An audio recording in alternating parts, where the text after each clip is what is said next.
Hello everyone. In this video, we'll try to understand what is design patterns, why do we need the design patterns, and we'll see some design patterns that are widely used in microservices, right? So first, let's get started. What is a design pattern? A design pattern is a solution, right, for commonly occurred problem that developer face during the development. Right, in simple, design pattern is a predefined solution for commonly occurred problems, right? Why do we need a design pattern? Very simple. To build a stable product. Okay, we'll take one example. Maybe let's say if I want to grow a vegetables, right? I want to form a vegetable, right? So it's not like you take the vegetable seeds and plant it. No, there are many parameters you need to consider, right? Many parameters you need to check whether this particular vegetable grows in this soil or not, right? Is it the right season to grow the particular vegetable? How about the water supply? There are many things you have to think before you plant a tree, or maybe before you form a vegetables in our case, right?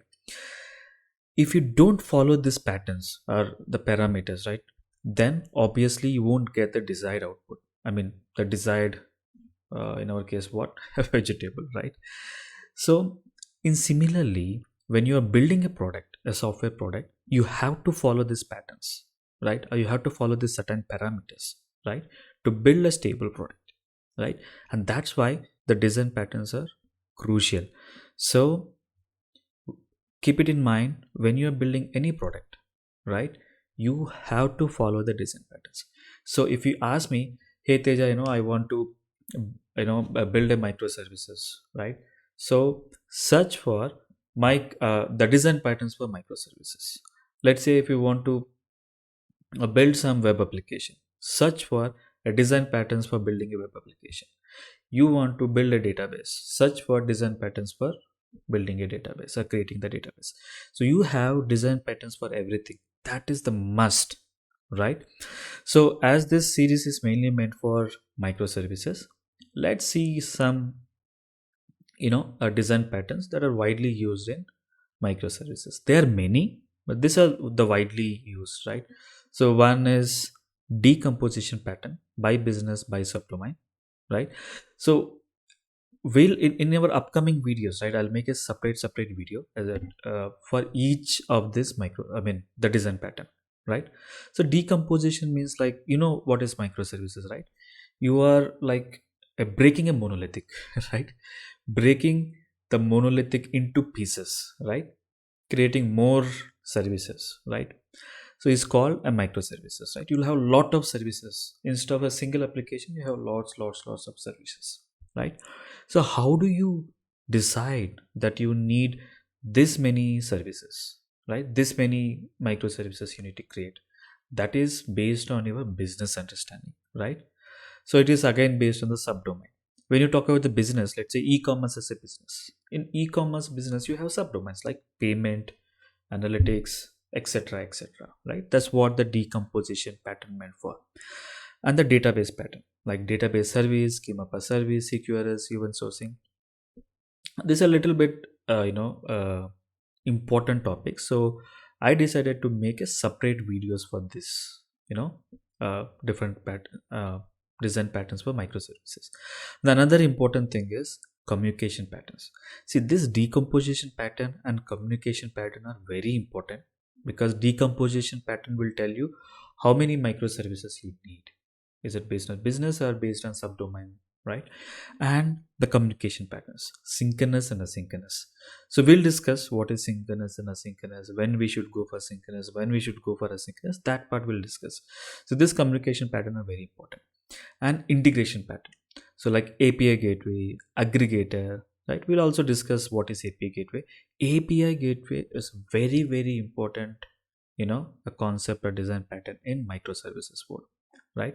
So I'll also make a separate video on API gateway, right? We'll also take one example, right? One a use case, right, where we'll use API gateway, right? And the deployment pattern.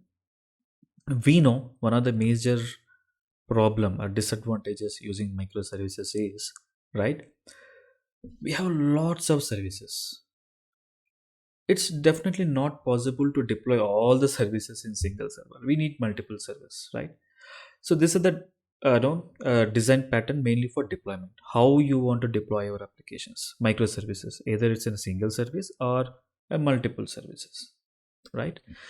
So even there, even there are many more design patterns in microservices. These are commonly used, design patterns in microservices, and these are the design patterns which we are going to discuss in the same sequence.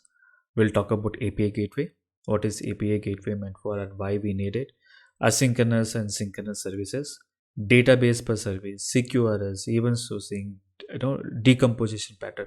All these 10, as I said, there are many design patterns in microservices, but based on my experience, I feel this 10 design patterns are very important. It is must and should you should understand this, right?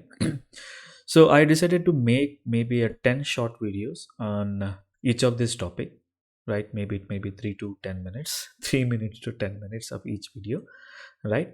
And then after this, what we'll do is we'll take a simple example, right? We use Python, Flask, etc to see a simple microservice architecture. In obviously at the end we have to make our hands dirty, right, to understand, because all these are theoretical. We'll see some practicals also, right? So hope you understand what is design pattern, why we need design pattern, and some of the design patterns that are you know important in, especially in case of microservices. So hope you enjoy this video. Please don't forget to subscribe to my channel. Thank you.